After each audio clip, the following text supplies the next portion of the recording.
Good evening all. I've missed you. I've been good. Ash, nice to see you back. Thank you very much. I'm glad you've been looking forward to it. I hope it doesn't disappoint. Lee Jacobs is gone, so that's no problem because he's a busy man, clearly. Lee could be a girl, but I think it's a bloke. It's spelt differently, isn't it, Lee? It's a bit like if it's a girl. Or whatever you get nowadays. Let's not go there. Right, me. So anyway, he's got a cadets thing. So luckily this is recorded. You can go back to it. And you can go back to all the other videos I've done as well. But Michael, nice to see you. JB, thank you. It's going well. I've had a good time. Stormy weather and all that. Arthur the dog and me have been venturing into the woods and dodging fallen branches and things. I got into a phone call with somebody there who's writing a drama for potentially a production company. They just needed some details on policing because you sort of forget how much you sort of know details and things and what we assume. So it can't. I won't go into great detail, but clearly with Sarah Everard, the murder of Sarah Everard, that we believe where her body or a body has been located in Ashford. So, and it's probably likely, isn't it? But it's just devastating. I can tell you now that every police officer who's worked very hard in order to bring the case to this point will have been working all hours in all weathers and things, and there will be no one more determined than police officers, even though it's all we need at this point, isn't it, really? Nobody wants somebody anywhere like that within the police. Any offender who can do that to a young woman is just horrendous. So condolences for the family there is just awful. On another quiet thing, and just think of any questions you've got. But otherwise I will go to. I got a card. I sent a book to somebody, and now this is the mother. This is from her 12-year-old daughter who read Firearms and Fatals. Right, I won't bore you with it. There you go, Firearms and Fatals, I said, well, you might want to read it first because she is 12 years old. And then I got an old-fashioned letter. It's like a letter. It's fantastic from the 12-year-old saying, and one of the things you've got to laugh at this. This is brilliant. She's 12 years old. And she's very clever. I think she's very clever. This is, would I become a police officer? No, I wouldn't. I don't have the patience necessary. I'm more interested in dead bodies as they don't verbally answer you back, but they do give you some interesting answers scientifically. I want to work as a criminal forensic officer as I love science. I know that working for the Home Office will be great. To know what you want to do in the area of policing, forensics, or any job, then it's just fantastic, isn't it? But it did make me chuckle there. She might be 13 now, I'm not sure, but certainly on the younger side of things, and she knows what she wants to do, which is what I knew I wanted to do. Met Office officer was arrested. He went to hospital with head injury, probably banging the cells and things.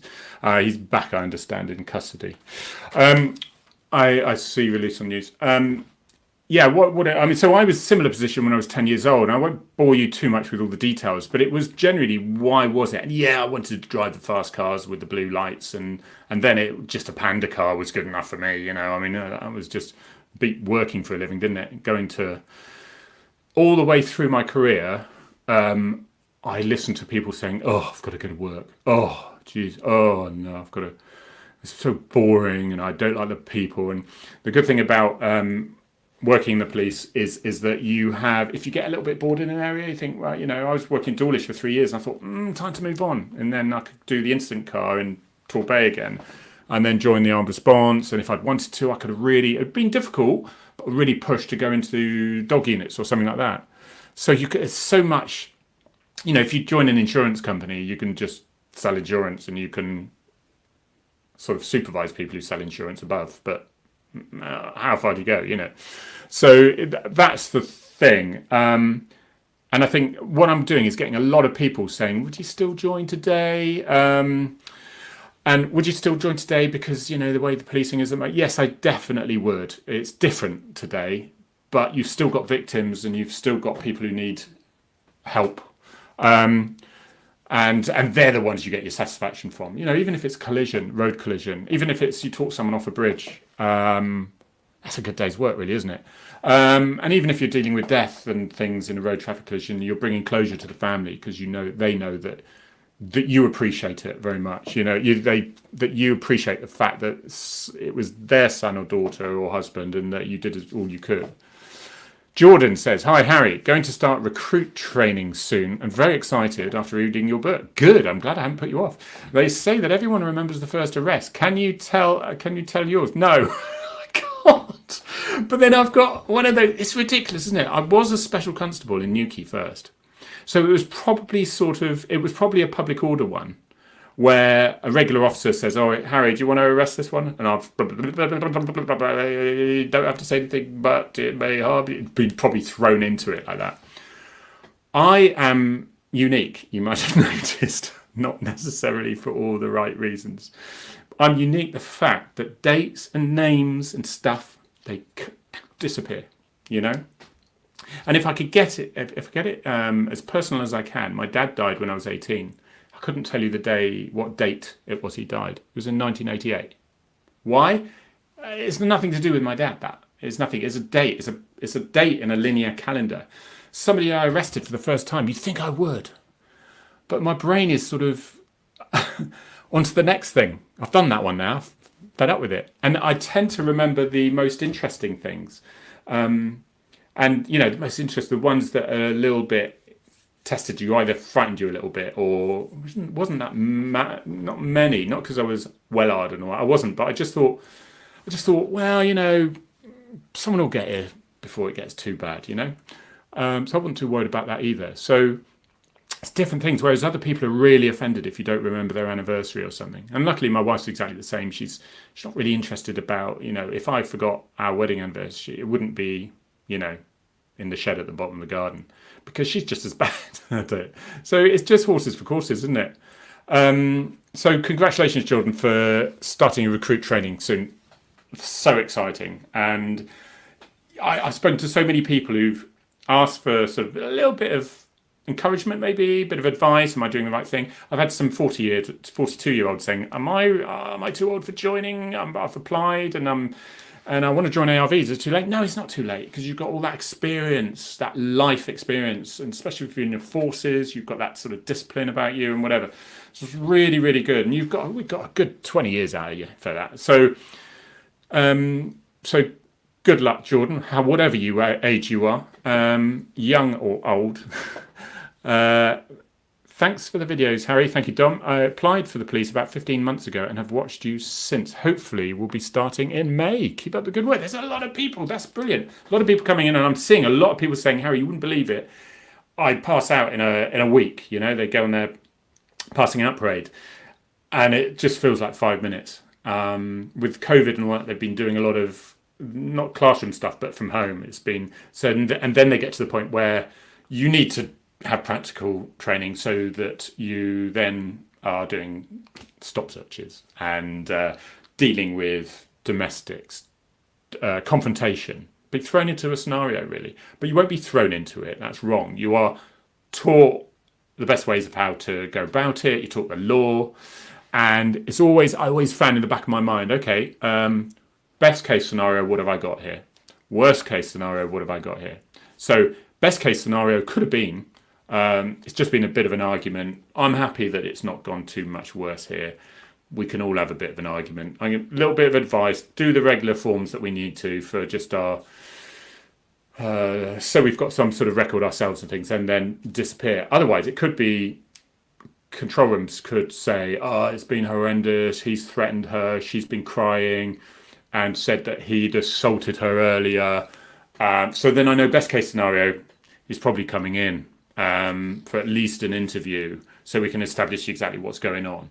When I say coming in, I obviously mean arresting, because you can't have people thinking it's normal to slap the partner about.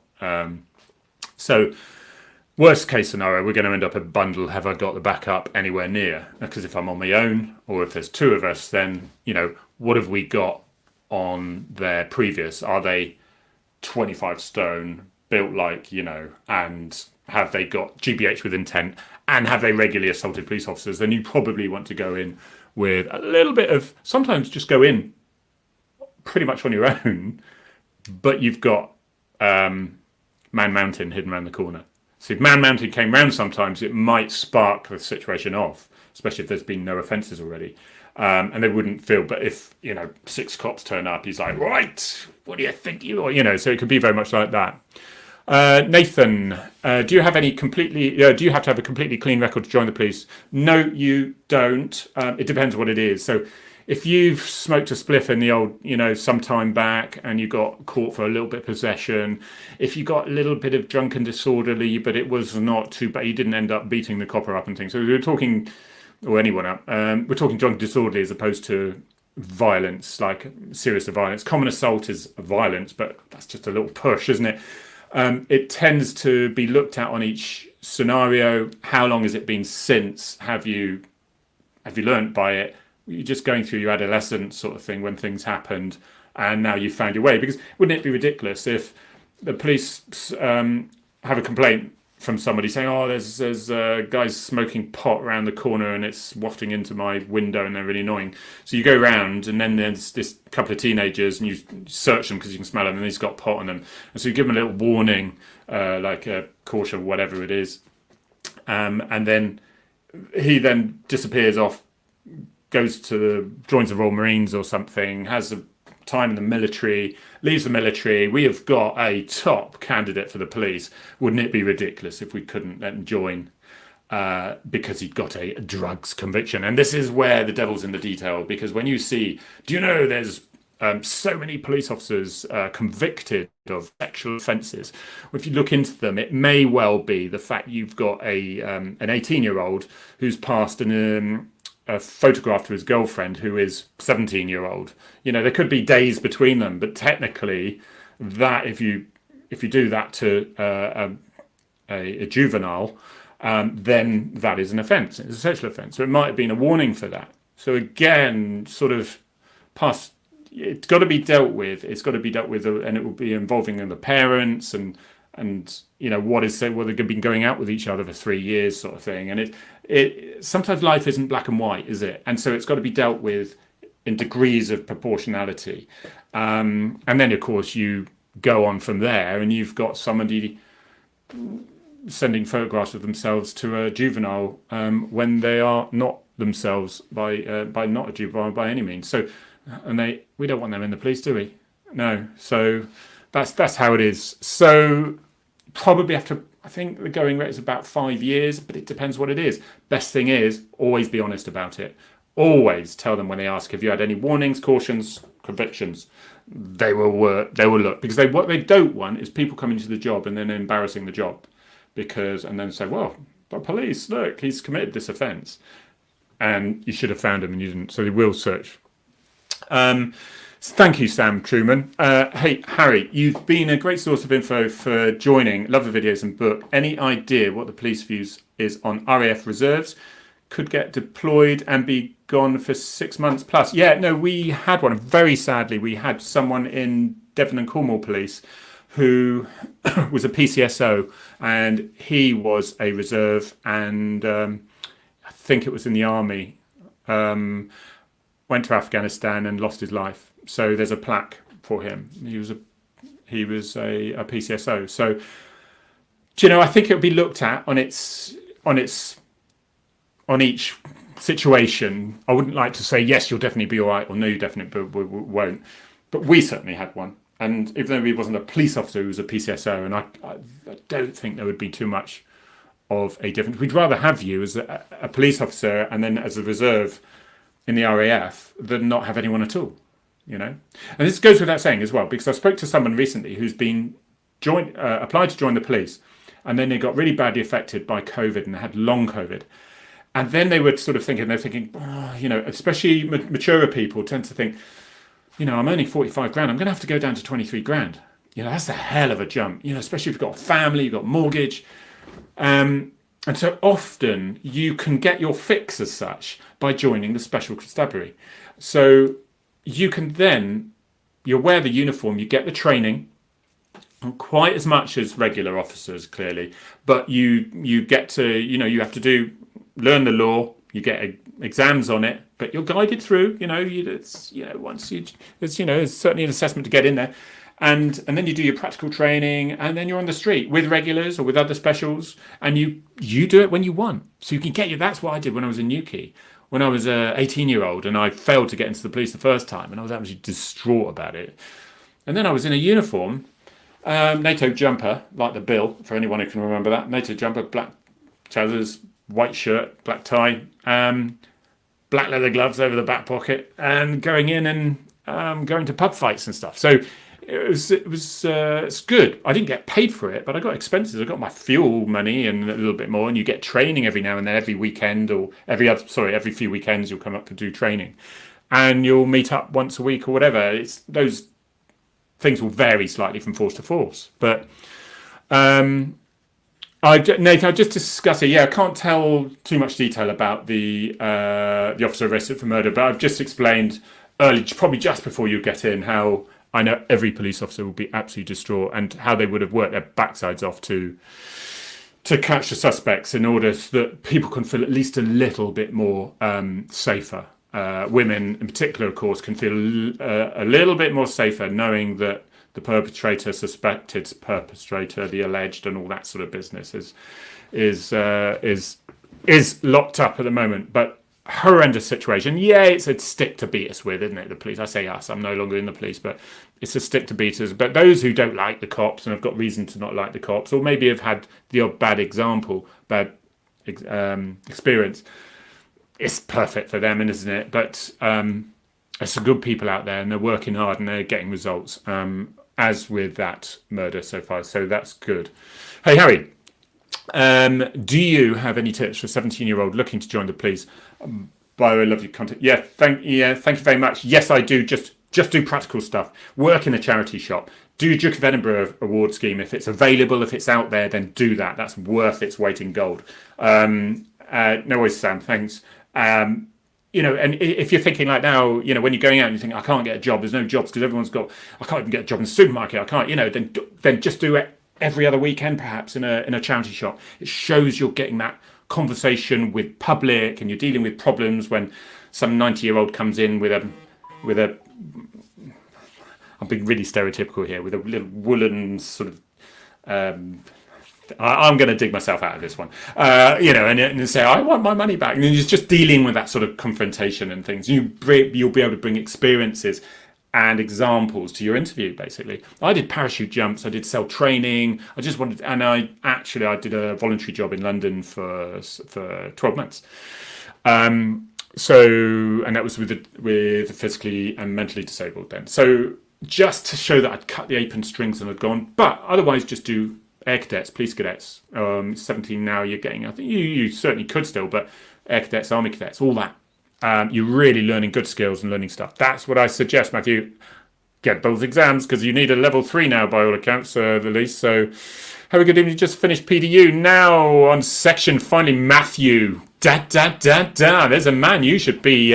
You should be on this thing, telling everyone how exciting, and you will feel very I'd love to know how you felt on your first day going out in the public, because you just think everyone's looking at you when they're not. They just see another uniform, and you could have been in the job 20 years, but they look at you and you're thinking, don't ask me a question. But then once you've had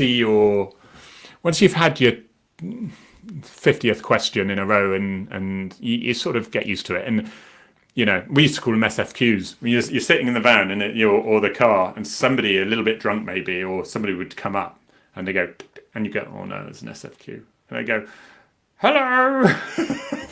Just ask, and then you can't stop talking to them. And so sometimes, I'll be honest with you, we'd go, sorry, we got a job, sorry, we've got to go, if you don't mind. Where's the integrity in that? But sometimes some people just wanted to talk, and you're like, please go away.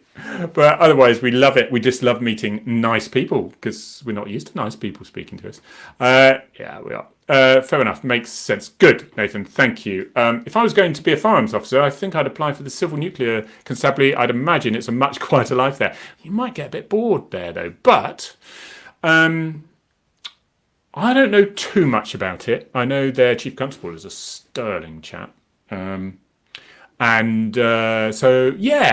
remember, you've got one life. And you might join it and find, yeah, this is perfect for me. Or you might think, you know, I need a bit more now. So, yeah, you've got one life, you know? And I used to go to work and I'd be like, oh, this training, I hate this training, and it's raining outside and I've got up early and I've got to go down all the way down to bombing, and we're going to sit in a bush with the rain coming down, oh, and it's freezing cold. But then you think, someone would have paid 200 quid to do that on a stag do, wouldn't they? They would have gone paintball games and stuff like that. So you sort of have to remind yourself sometimes. Do you believe all officers should be armed? No, I don't at the moment, Nathan, but I think we could. If we have more terrorist attacks, we might have to have more officers just armed with the sidearm, so that more a defensive type thing. So that if something happened there and then, they didn't have to wait for the all singing or dancing. They could hopefully contain something a little bit, or react. You know, if you've got some idiot going down the street with a big machete, chopping everyone's legs off, then you need someone to be able to act fast. And even though ARVs are very much at a quicker reaction now, and there's more of them, you probably, that's the situation, I think, but perhaps not there yet. But it wouldn't be nearly so much as the level of the armed response. It's a bit like in America, where you have SWAT teams and then you have police officers who are armed with the sidearm, you know, two different sort of levels. No worries, Wet Sandwich one. Cracking names here. God always was right. Hello, Harry. You should rejoin and take over. Oh, Cressida Dix, I thought you were being insulting to someone there. Jobs, shake all the forces up from the inside out. Thank you very much. I'd be useless at that. Yeah, it gets a bit political sometimes, doesn't it? And I think as soon as policing gets mixed up with politics, you've just got to keep to the basics. Is it unlawful? What's the proportionality? Is it necessary that we do this stuff? You know, are we still all accountable? And are we spinning that wheel thinking, when I say spinning the wheel, have we got information intelligence? You know, what's the threat assessment now? Has that changed? You know, so what is my powers and policies? What's my tactical options and contingencies, my actions, all this stuff? That's all stuff we go through. But as long as you're doing that, and then you don't think, yes, but how will it look? You know, to somebody who's going to complain about you anyway. And from, you know, so I'm glad I'm not up there, to be honest, doing that impossible job. Tom, I think you're fantastic too. Thank you, mate. Just really, I am a couple bit. Yeah, thank you, Tom. You're a sterling chat. I know you're leaving a few comments on videos and things. You're a very kind man. Thank you. Hi, mate. I've got a question. Ooh, Owen. What's it like with making friends at work in your first few years? Do you move around a lot? No, you'll go do at least 2 years in one place, and you might stay longer there. They might decide that actually you could do more experience by going elsewhere. So I did 2 years in Torquay, and then they went, right, you're going to St Ives. Well, that was like a million miles away. It's almost nearer for me to get to London than St Ives. And I was in Cornwall, beautiful place. But I've got a girlfriend. I just met Miss Torbay. I know. Miss Torbay. She was quite good as well. She was really, you know, something, you know.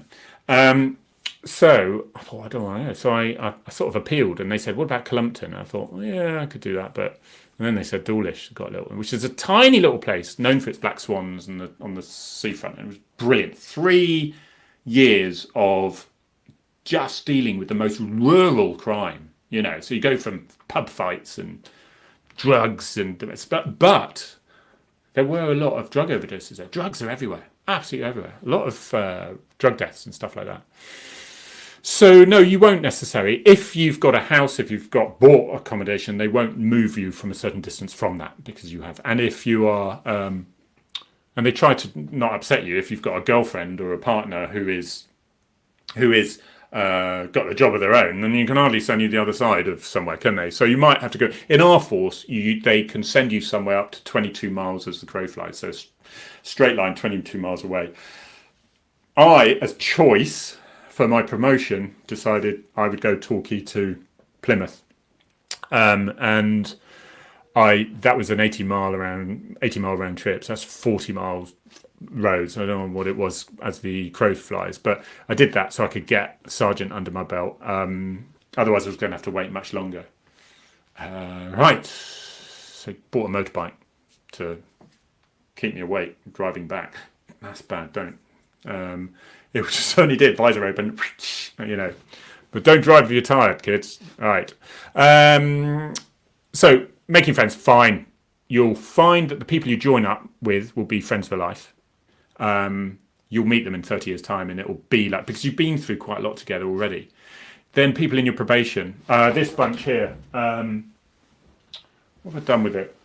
Anyway, I've forgotten what I've done with it. So there's a picture of all my first section.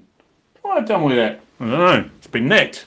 For this section, and they are you die for these people. You did the scrapes you got into and the scrapes they got you out of, and now all those people from the section have either retired or are now retiring after me. And I've got another message. Harry, I'm retiring in June. What's it like? It's like that. What's it like out there? So I'm having a whale of a time. Not having to get up on early turn. So yeah, loads of mates. That's the one thing you won't be short of. Just unless you're an arse, but I doubt you are.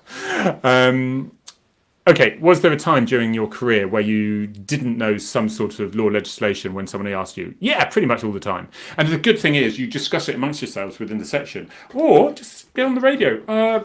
Control, can you just do a bit of research? What's the situation with this? Am I able to? My drink driver has run into his house at this point. These circumstances, can anyone advise me, please, if I've got a power of entry? And you've got your other guy there with you and your trainer. And then you've got your apps that can help you on your PDAs and things. No shame. And I found that just don't pretend that you know when you don't. Just say because everyone, even if you had some idiot take the mick out of you, damn well they better not forget any law in future. But it means you're much more decisive and you can then get the right information. And amazing how many times people on the air go, oh, hang on a minute, I don't know, I think the legislation changed and whatever. So don't worry about that. You will not, with everything in the police, you're sort of led through it gradually. You are, until you get that confidence. Your tutor will tell you how to do something. They'll show you a second time. And the third time they say, well, I'll tell you what, why don't you do this part of it? And then the fourth time you say, okay, let's see you do this one. It's like, ooh. But that's how it is. So it's good like that. Let's say so. That's that. But I always learnt things like Section 3 Criminal Law Act, when that was a really good thing. Like if you touch someone and turn them around because they're being a real idiot and they won't go and they're causing everyone else to wind up, and you're going to have a public order dispute at this point. So you need to go home, or you're going to have to be arrested. I'm afraid. You're going to be arrested. I wouldn't say you're afraid. And so you can't touch me. I say Section 3 of the Criminal Law Act: person may use such forces as reasonable in the circumstances and the prevention of crime, or in the effecting of assisting a lawful arrest of offenders or suspected offenders or person unlawfully live. So that sort of law, I think I said that a little bit wrong there. I'm out of practice. So that sort of thing, the way, even though I just spurted out, they just went, oh, okay, he knows his law. Do you know what I mean? It was quite helpful. And drink drive, powers of entry, just learn the powers of entry, drink drive law, public order, and then you'll be pretty much all right. Fraud, you can go back and learn back at the station, get on the radio or whatever, that sort of thing. Okay, we are coming. I was going to do a half hour, but I would more than happy to just stay on whilst the questions are coming, and then because I didn't want to bore you all, to be honest, that's why it's half an hour. Okay, can I just say that every encounter I've had with the police has been a positive one? That's great.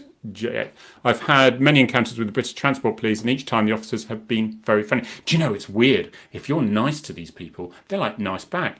But when people would jump on, they'd sort of, you know what you're like, and then they'll grab something from the media and, here we go, And to be honest, it wasn't as common as you'd think. It really wasn't. Unless someone was drunk or they needed to be arrested and they are persistent, violent people, then they would be like, get off me, you can't, you can't do that. I had to finish that sentence. It sounded like something else for a minute. It was really rare. It was really rare that happened. But I forgot what I was saying. Can I say any account I've had of the police? Yeah. But I would say, I'm not here to be shouted and abused. All right, you will be nicked if you carry on like that. I'm not going to be your, some mannequin there for you to shout and abuse. And that's why sometimes I see videos of police officers and they are just taking abuse. And I'm thinking, make a decision. And then one of the other things is once someone's arrested, as a sergeant now, I'd be there, or as senior PC when I was, well, there's no really a senior PC, I went sergeant quite quick, but I'd be like, right, get the van, even beforehand, so you knew it was going to get a load of cameras or whatever. Get the van, right, arrested, in, get them in the van and gone. Don't get an audience, you know. It's when people are like struggling with them and then they're spending ages. Like, if you need to nick them, just nick them and get them out of the way, because otherwise you've got this terrible situation where people are just shouting at the police. It looks so bad, and the officer's thinking, oh, I really don't want to arrest this person because I'm going to, you know, for various reasons, or they haven't quite committed enough offence for me to do something with like that. But there is still offences you can use, and I think it just doesn't look good, and it means they give the next officer they see even more abuse.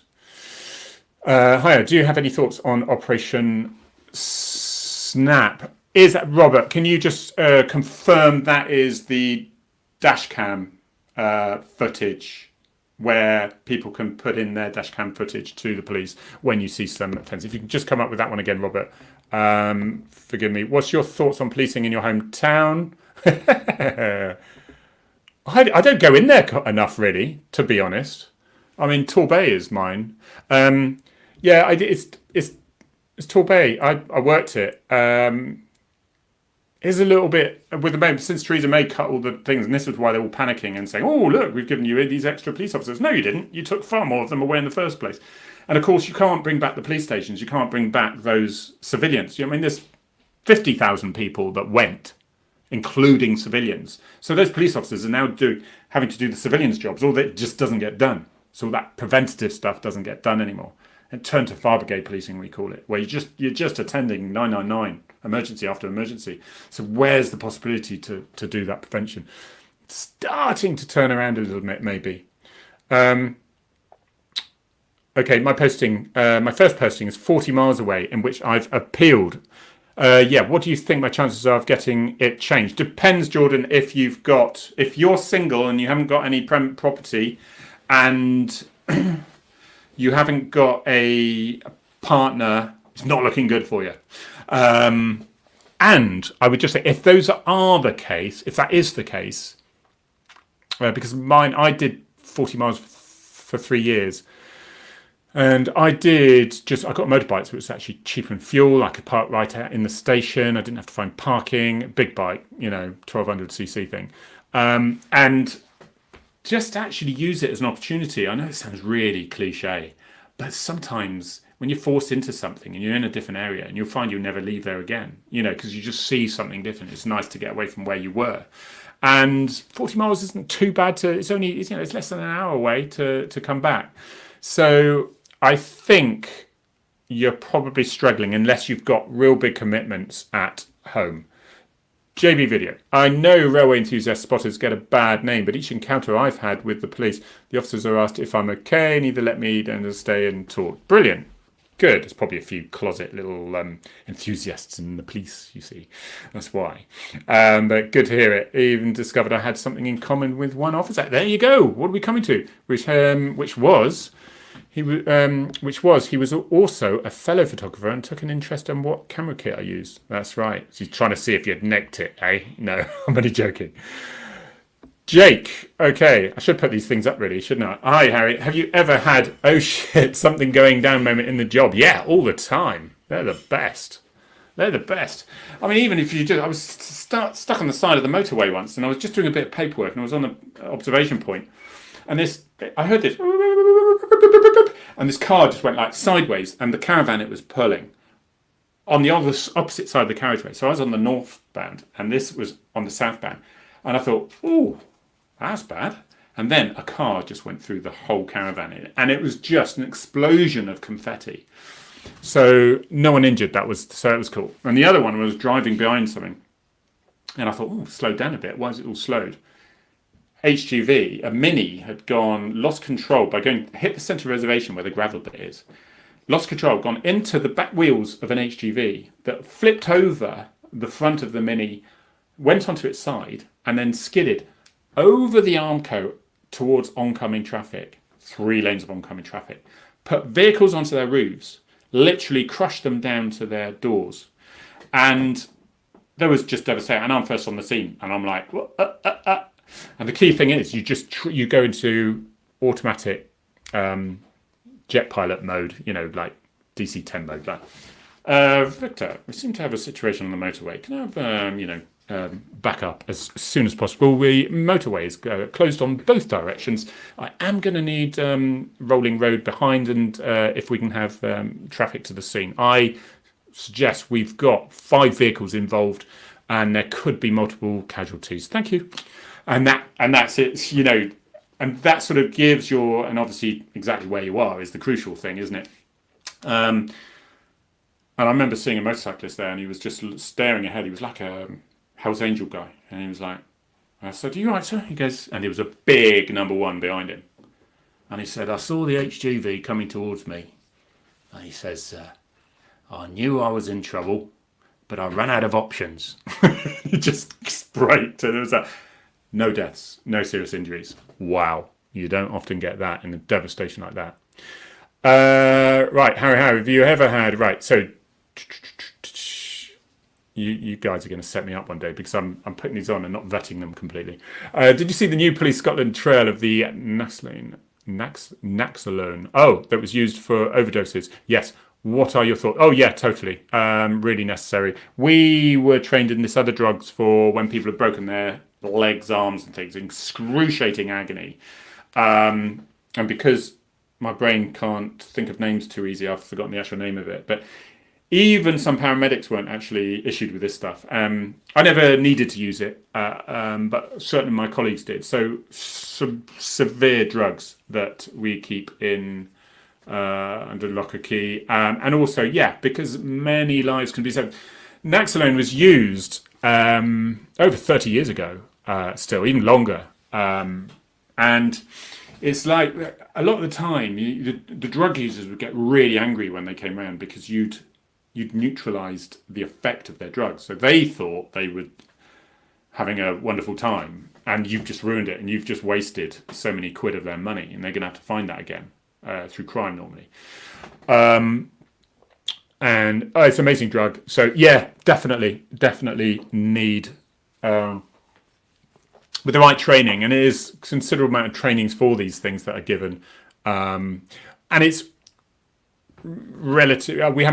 Don't think we got it down here, but I think they had it in custody centres and things like that.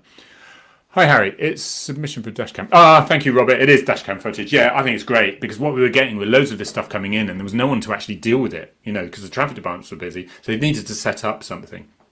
And I think a lot of people say, "Look, it's rubbish. I want you to stick him on." And you go, "Okay, can we have a statement?" They go, I can't be bothered really. I'm busy. Don't bother sending it to us then, because we need physical evidence. Camera, yeah, but we need a statement to say I was the person driving behind this vehicle. It's like, I think it's like a 2% chance you might have to appear in court if you have that. Just make sure registration is clear, that the offence is clear. Not like it's driving fast. When we do people for speeding, have to calibrate our equipment, and that it's stringently calibrated. Even if there's a car wreck, wow, yes, we could, as police officers, you could form an opinion and then let someone else decide in court and whatever. I did do that. If 2 people form the opinion by, wow, he's driving fast, and then you're looking at your speedo and it's not calibrated, but you just get it calibrated afterwards, and if it's roughly the same, then it was the same at the time. Do you know what I mean?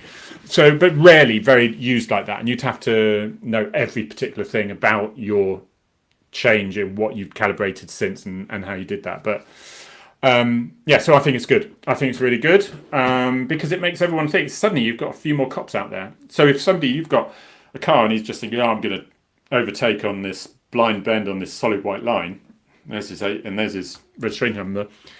The police then send him a form for him to divulge who the driver was, and it was a £2,000 fine instant if they refuse to give it or they don't give the details of the driver. So So there we go. No, I'm all for it. Saturday, but yeah, but I think they're probably getting a load of stuff that just isn't workable, because they don't want to give statements, or yeah, it looks sort of bad, and the gap between the cyclist and the car, it does look bad, but is it enough to put time in a?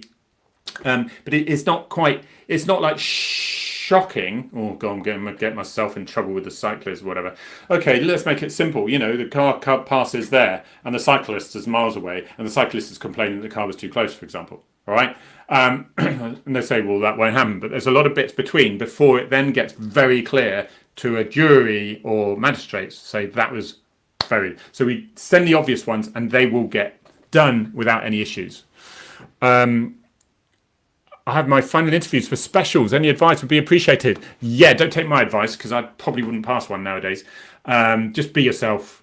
Be honest and try to relax and enjoy it. I mean, I started doing that with interviews and things went much better, and just realised that a little bit of a hint. My brother told me this. He was in business, and he said if they ask what's your opinion on something, to give you a bit of time, you think, oh God, if I say this, they'll think I'm quite extreme this way, but I'm not saying they will ask this question. But if they say, what's your opinion on something, and you go, if you say, well, on one side, and then you give the whole one side of an argument, and then on the other side you've got, and then you say, but me personally, I sort of think it's a bit, and you go in the middle. But if you say from the beginning, oh, well, I think, and you're in the middle, it doesn't show them that you've considered all other options around it. Do you know what I mean? So that's a really good way of getting out of a what's your opinion on question. That's free interview advice, which will probably never get asked. Did you see the new Police Scotland trail on... that was it. Saturday, final interview. Congratulations, Aggie. Have you seen or used the new Star Chase systems? What's this? Let's get this up. Show Star Chase systems that's being rolled out in some traffic cars in my local area. Some X5s are using it. I've never heard of the Star Chase system. It just shows how much out of date I am since leaving in April. Tell me what the Star Chase system is. I'd like to know. Thank you. Cliff. Yes, right. Hi, Harry. I'll do William first of all. What's your opinion on police constable degree apprenticeships, degree holder entry programs, and pre-joined degrees? I think great. Such a shame it's the only options. Oh, such a waste. Well, let's say I didn't have level 3 qualification. I didn't have A levels. I was incapable of it in those days. I ended up doing sergeant's exams and all that, which are quite complicated. And not everyone passes them, and not everyone passes them who've done degrees. But you need rounded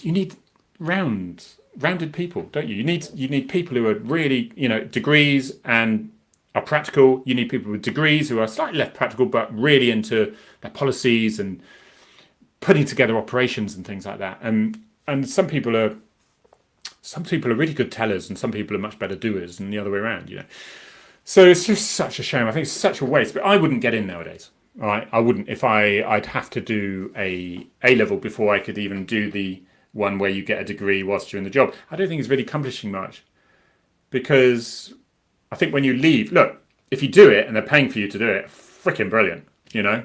How much is it going to be worth? They're going to be interested more in what you did when you were in the police, not that you've got a degree that every police officer has got. So it's good that it's there.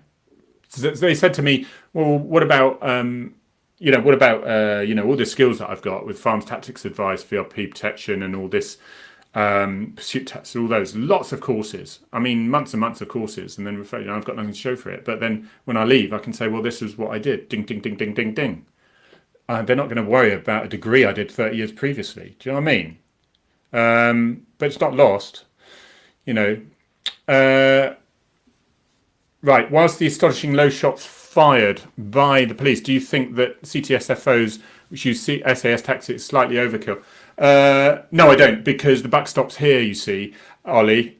We do, you'll find our building entries on armed response units are very similar to the military things. You have a war and things can change a little bit because they use modern techniques, military, special forces.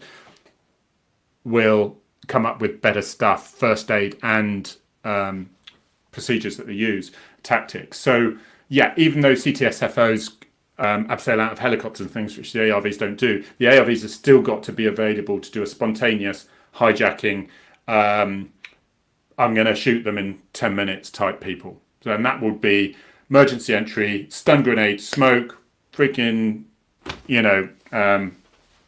sort it out. And that might be searching a building quickly, big building. It could be, shooting in a school or something like that. So your ARVs are really doing a tactics that are very much special forces side as well. The special forces, if they came alongside the ARVs, they would recognise the tactics they do.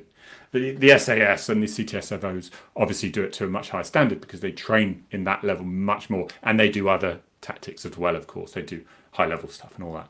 So it's not, ARVs are by no means, I would say this though, wouldn't I? I know means shy of that sort of those skills side of things. Right. How do you feel? Right. Oh yeah, this is good. I get asked this a little bit. Cliff Harvey, RC Planes. Hi. How do you feel now when you see something you would normally have stopped for, but you can't? Well, if somebody's injured or what, I'll stop anyway because I can't. I just think, don't want to be one of those that thinks, because too many times people think, oh, there's enough people here, but what are the other people doing? Are they staring or whatever? Sometimes you just need to take a little bit of control. If there's a motorcyclist who has got a helmet on and he's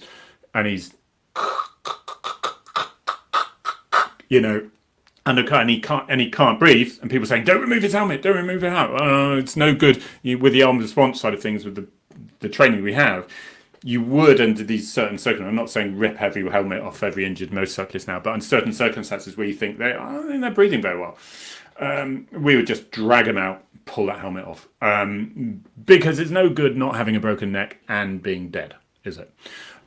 You've got to have that airway first of all. So it's sometimes I would hate to drive past something and think something like that happened. As far as fights are concerned, I'd just make sure that no one was getting an absolute battering. If I walk past people all the time smoking a spliff or whatever, clearly I just ignore it. Those sorts of things. So it's been like that all the way. Even when I was working, it was like that.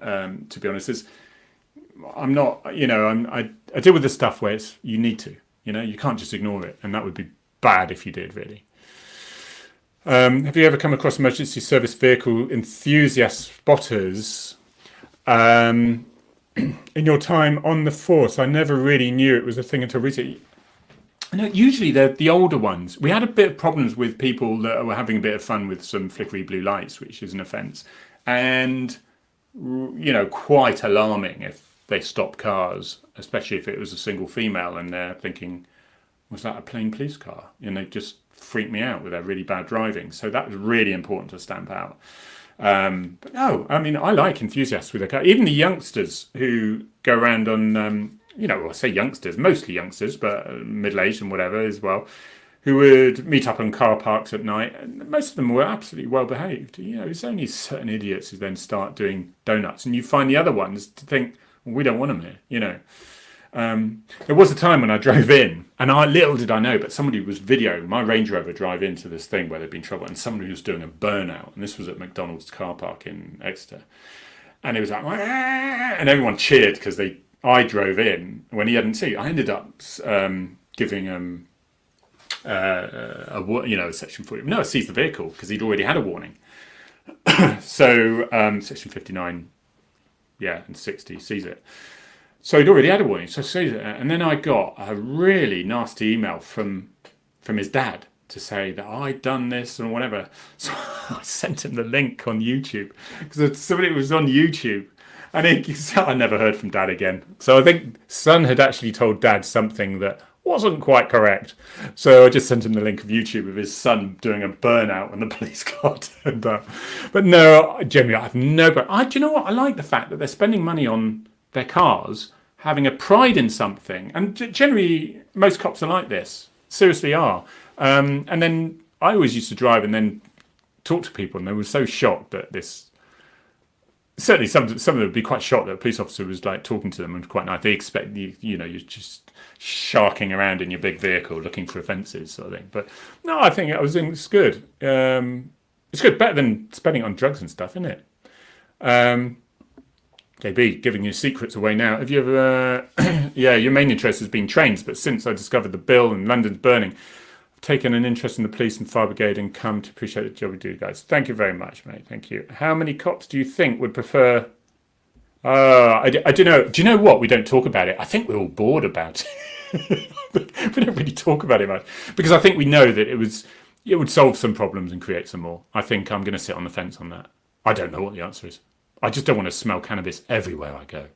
Just, I used to quite like the smell. You knew when there'd been a bust, the whole police station stunk of this stuff, and there would be the storeroom full of this plants and stuff. But when people smoke the cannabis, they got to. I mean, the time before it gets out of your system can vary horrendously. It can take 24 hours or whatever it is to a month. And if you're involved in a collision that isn't even your fault, and you get dabbed, which I was doing on people at the end, and they was positive for cannabis, they lose their license. Guess what? Because when you're following someone, you don't know if any of you guys have, but you're following someone who's on cannabis, you know that you can smell it, and they're like, oh, a little bit over, and their reactions just aren't going to be the same. So I don't know the answer to that, but I think if it was the easy solution, it would have been done by now. People who say, decriminalise it, it'll be perfect, it would get rid of all the gangs and all this sort of thing, and just do other stuff as instead, I guess. But and then it makes it acceptable. That's the problem, isn't it? It makes it acceptable. So instead of kids having the old smoke at the bike sheds, to coin a really old-fashioned thing that used to happen, I don't know if it still does, you just have children in their classrooms high as a kite. That's not really good for learning, is it? It's right. We'll go for the hour. Okay, I'm more than happy to, but it's quite nice to leave you wanting more. It just gives us something to talk about next week. I'm going to do this every week now. Okay, so for goodness sake, subscribe. If you're not subscribed, I'm going to hunt you down with my on what are they called, notional police dogs or whatever, and stamp on your keyboard to press subscribe, because that does me a whole load of good and it gets these adverts out to the right places. Like it, please like it. When you had to arrest someone whilst off duty, what did you do? I don't remember having to, because a lot of the time when I saw something happening, it was usually enough time to call the police, to call and say, several times I'd have to say, hi, off-duty officer here, 3908 Tangye. Oh yeah, so right, I can see someone, and I think he's a known disqualified driver, and he's currently in the garage forecourt refilling his car, was one of them.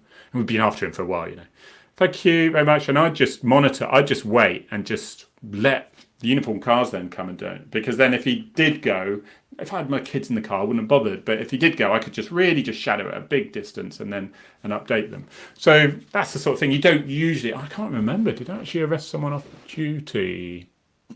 Yeah, I did. Got a bit of a kicky. I was young and young and foolish. I was at a club and somebody was having an argument, and I stepped in to stop the argument, thinking I'm a newly qualified police officer and I should be able to do all this stuff. And we ended up in a big bundle, and the doorman had to split us up. And I had this groin strain. Just my shirt was ripped to bits. The cops turned up and it was like, "Oh, hello, Harry," And then I did a statement and they sort of went, "Yeah, okay. What have you learned from this then?"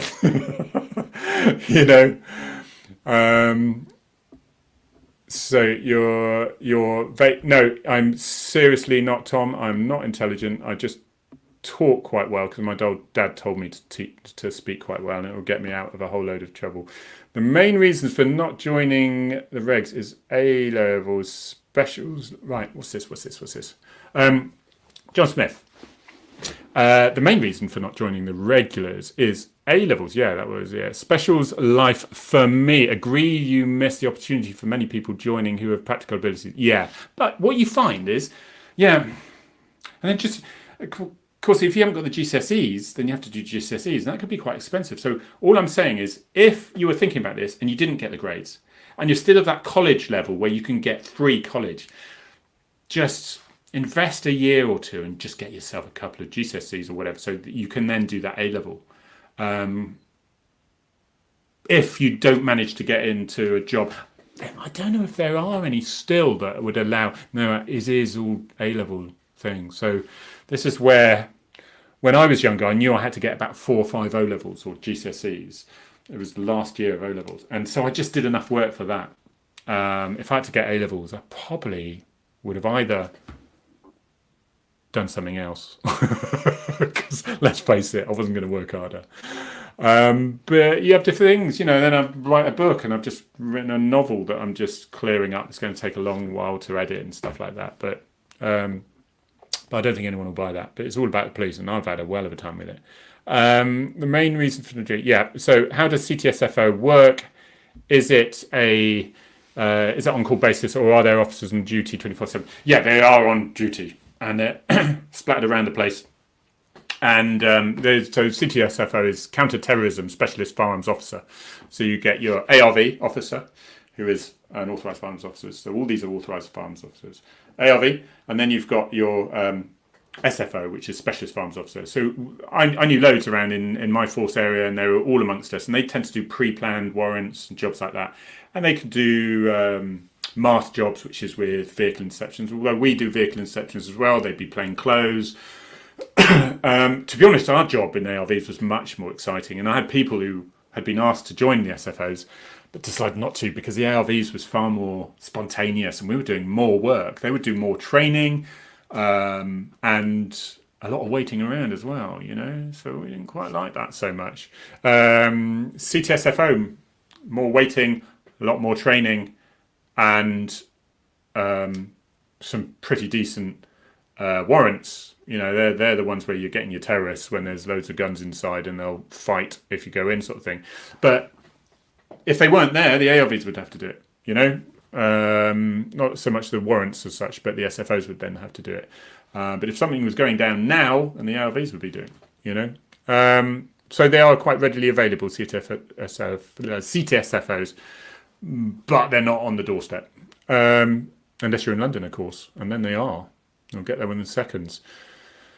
Joining Police Scotland. Oh, that's interesting. Joining Police Scotland at the end of March. Cannot wait. Do you know anything about Police Scotland? Yes, I know a few people up there. I think originally they was made up of a few forces, and they made one big force, and it was a big disaster because it was just too unwieldy.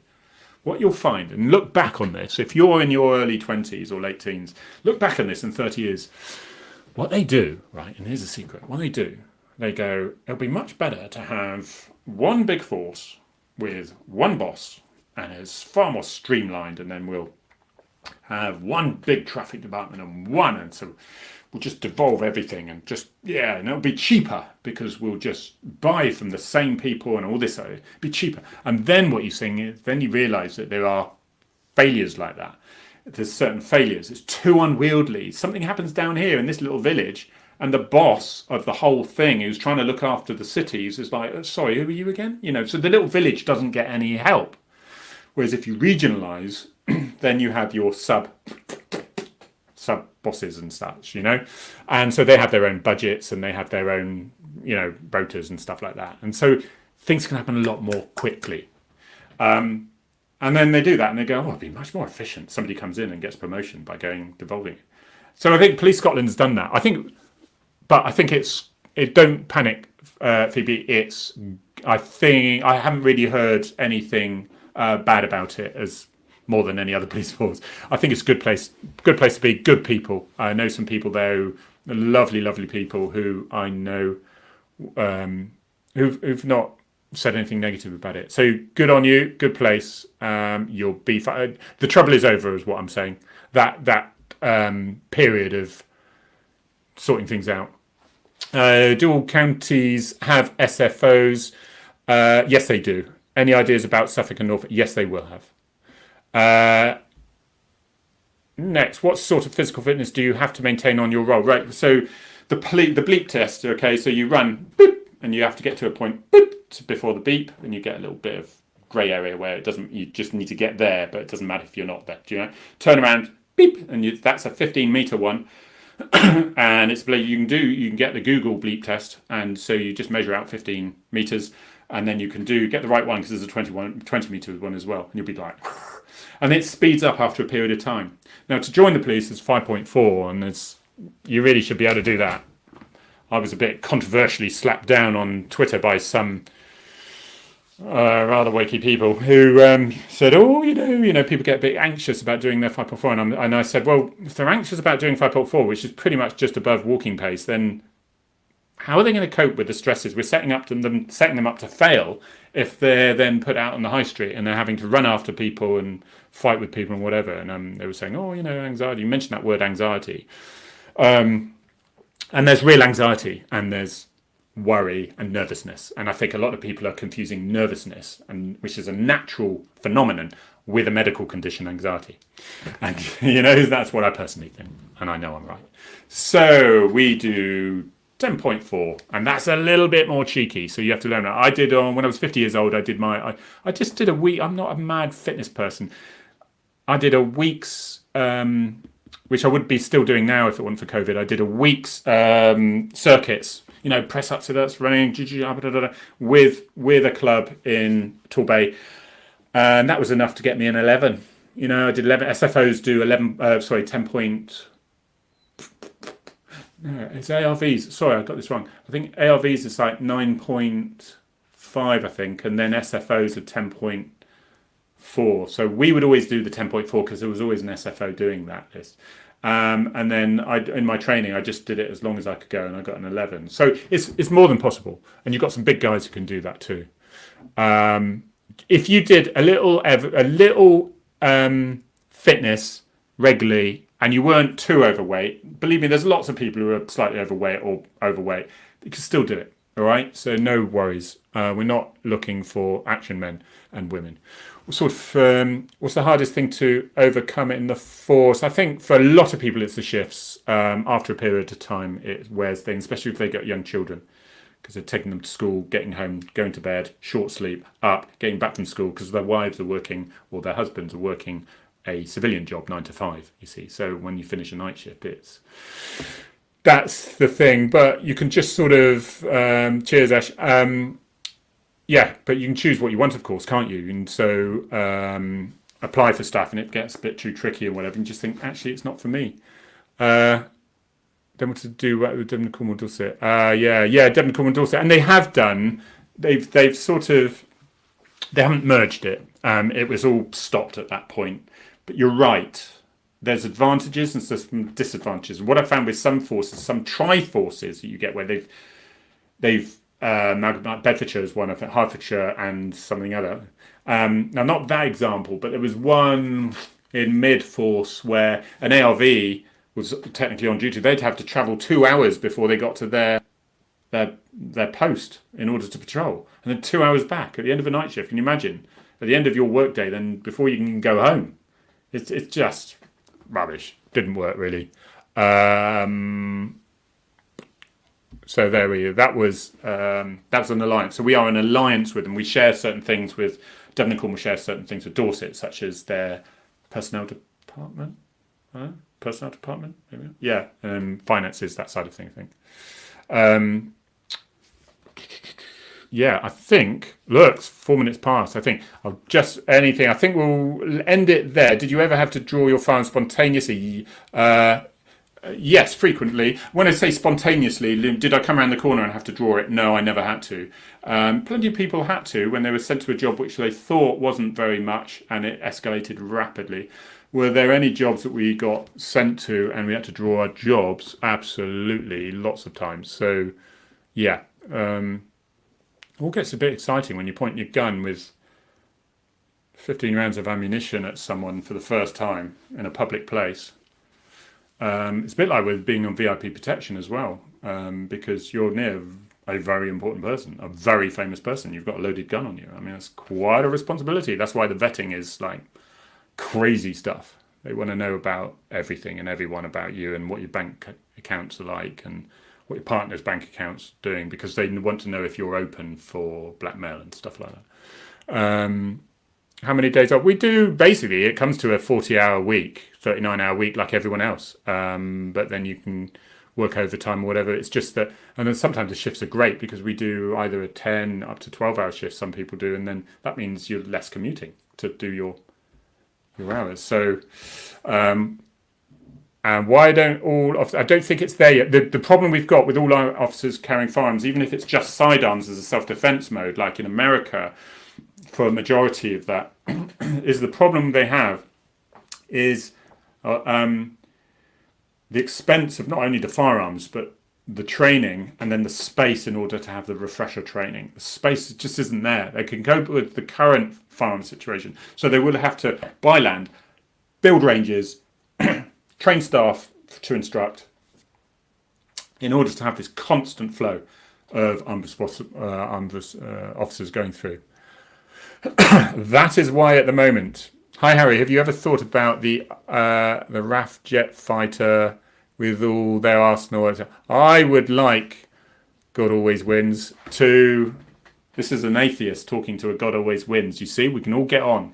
I would like God Always Wins to have an Apache helicopter parked in the backyard. That's what we need. Right. I think that I am going to leave it there. We'll have another one on Thursday, and it might be just to catch up over the week's events. I can talk to you guys, just see what you're up to and all that, what's happening. In the meantime, just to do the very boring, you can email me on that email. If you email that, that's $9.99. I'll tell you what, I make £3 from it. If you email me on that, and then I can send you a PayPal invoice with it. You pay that, and I'll do a signed, and it'll be signed to your name or the name you want it to. Otherwise, you can go on Amazon and you get an audio. There's an Audible book that I've done as well. Audio, ebook, Kindle type thing, and a paperback there. And I think it's cheapest. It is. It's about £7.50, £7.99 away. So that's it. Really good to see you guys. Thank you ever so much for joining me. And look, 38 people still here. This is brilliant. So that's really lovely. Please subscribe there. That'd be really appreciated. Follow me on Twitter. Remember to like, see all this stuff here. And subscribe to my channel today. That's the one. And I'm Twitter on X, _ ARV, _ SGT. I will see you. Yeah, I'll see you later. I'm going to have a nice chill out now. I'm going to watch some rubbish film on TV. How about that? Catch you later, guys.